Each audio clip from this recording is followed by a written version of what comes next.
En el libro de Mateo tenemos el relato de unos magos que vinieron a traer regalos a Jesús recién nacido. En Mateo 2.1 leemos: Jesús nació en Belén de Judea en días del rey Herodes, y aquí unos magos vinieron del oriente a Jerusalén preguntando: ¿dónde está el rey de los judíos que ha nacido? Porque hemos visto su estrella en el oriente y hemos venido para adorarle.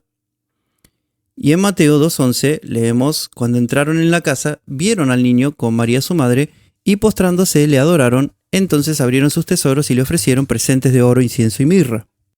La palabra magos en estos versículos es la traducción de la palabra griega raíz magos, cuyo plural es magoi.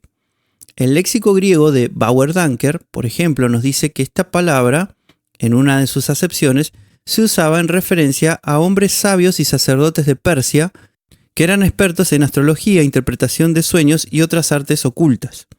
En el comentario de la Revised English Version leemos que magoi es un nombre propio plural que se refiere a gente de un grupo religioso en particular que existía en el antiguo cercano oriente, más específicamente en el área de la antigua Media y Persia. Por esa causa, traducir magos no es una buena opción, no es una buena traducción. Algunas versiones han optado por transliterar el nombre como magi o magoi, para que se entienda claramente que eran este grupo religioso en particular y que no eran magos con la palabra que nosotros entendemos hoy como magos. No hacían magia. En la Septuaginta, que es la traducción al griego del hebreo del Antiguo Testamento, tenemos esta misma palabra griega usada en Daniel. En Daniel 2.2 dice: el rey mandó llamar a los magos, a los encantadores, a los hechiceros y a los caldeos para que le declarasen sus sueños.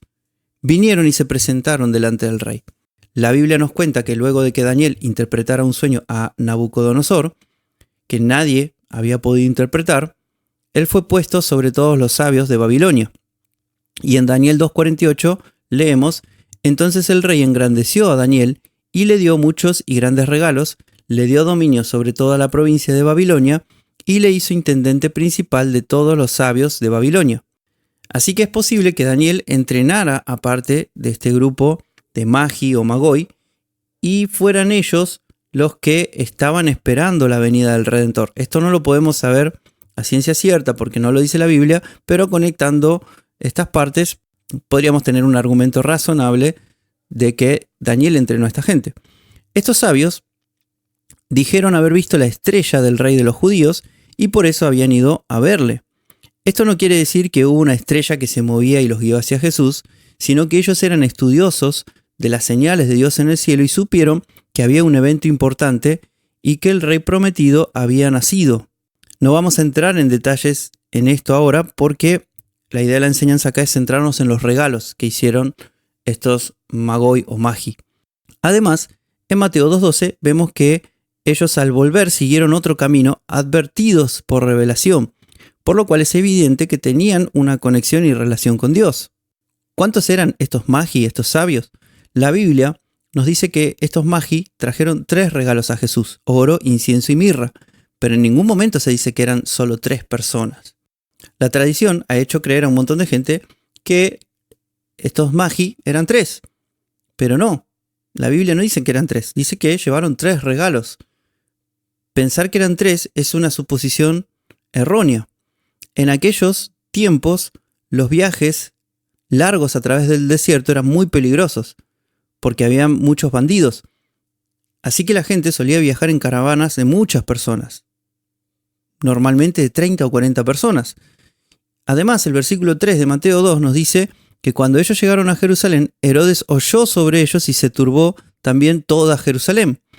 3 hombres llegando a Jerusalén probablemente habrían pasado desapercibidos, no iban a llamar mucho la atención. Pero una caravana de muchos sabios, obviamente sí iban a ser notados. Los 3 regalos que trajeron a Jesús fueron oro, incienso y mirra. Incienso, en griego es libanón, que es una resina gomosa obtenida de varias clases de árboles en Arabia, usada con propósitos medicinales y sacerdotales. La palabra mirra en griego es smurna, que era una goma resinosa amarga que se obtenía de árboles de Arabia también y de Etiopía, y con la que se hacían perfumes bastante costosos. En cuanto al incienso y mirra, es posible que tengan alguna relación simbólica con la actividad de Jesús como sumo sacerdote y su sacrificio por la humanidad, pero también es posible que haya sido traído con motivos más bien prácticos, que es darle recursos medicinales e higiénicos. En cuanto al oro, sin duda serviría como sustento para José y María, que tenían que huir a Egipto por la persecución que iba a hacer Herodes sobre Jesús. Y la pregunta que vamos a intentar resolver en este momento es ¿qué valor tendría ese oro que le trajeron a Jesús? Algunas personas han sugerido que Jesús podría haber recibido el equivalente a 400 millones de dólares actuales, y si bien esto no es un imposible, sería poco probable e irrealista. Entonces vamos a tratar de hacer un cálculo más realista. Un camello puede cargar como peso máximo 450 kilos, aunque una carga común en un viaje suele ser de 150 kilos. Entonces, si fuera una caravana con 20 camellos, en su máxima capacidad podrían haber cargado 9.000 kilos de oro, que serían 9 toneladas, pero en carga común podrían haber llevado 3.000 kilos de oro. Así que si hacemos 55.000 por 3.000, nos da un total de 165 millones de dólares, y si cargáramos los camellos al máximo, sería el triple de ese valor, serían unos 495 millones de dólares. Pero por supuesto esos números no son realistas. Obviamente los camellos no iban a estar todos cargados con oro, sino que la mayoría de los camellos iban a traer víveres, comida y también los otros regalos, el incienso y la mirra. Además es difícil pensar que los magi tuvieran realmente tanta cantidad de oro. Tampoco sabemos exactamente cuántas personas eran y cuántos camellos había, pero aún suponiendo que un 1% de esa carga, que serían unos 30 kilos, fuera oro, entonces eso sería equivalente a 1,6 millones de dólares. También hay que tener en cuenta que hacer una conversión directa de oro a dólares no es la forma más apropiada de calcular el valor del oro en aquellos tiempos. Es difícil hacer cálculos de equivalencia de dinero entre el tiempo antiguo y el moderno, pero podríamos hacer una aproximación calculando los salarios de ciertos sectores. Según los datos históricos que tenemos, en el tiempo de Jesús en Roma, un soldado recibía alrededor de 225 denarios por año, lo cual se calcula que equivaldría a 64,8 gramos de oro por año.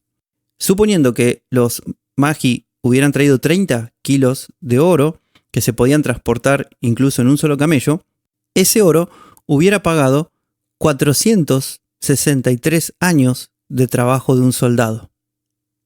O podría haber pagado un año de trabajo de 463 soldados.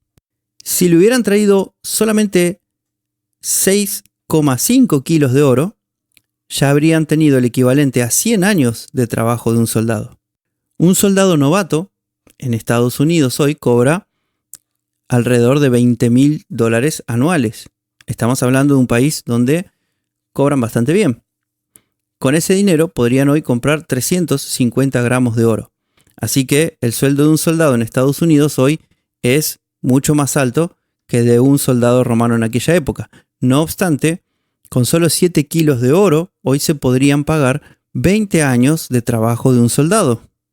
En conclusión, aunque no sabemos cuánto oro le trajeron los magi a Jesús, es bastante razonable pensar que le dieron una provisión que podría servir para comprar una casa y para pagar los gastos de unos cuantos años de toda la familia. Jesús probablemente no era millonario, pero sin dudas tampoco fue pobre. Tuvo una abundante provisión dada por Dios a través de los magi desde su mismo nacimiento. Esto, sin lugar a dudas, posibilitó a Jesús tener más tiempo para estudiar las Escrituras y crecer en sabiduría para el ministerio que luego le tocó cumplir. Segunda de Corintios 9:8 nos dice: y poderoso es Dios para hacer que abunde en vosotros toda gracia, a fin de que, teniendo siempre en todas las cosas todo lo necesario, abundéis para toda buena obra.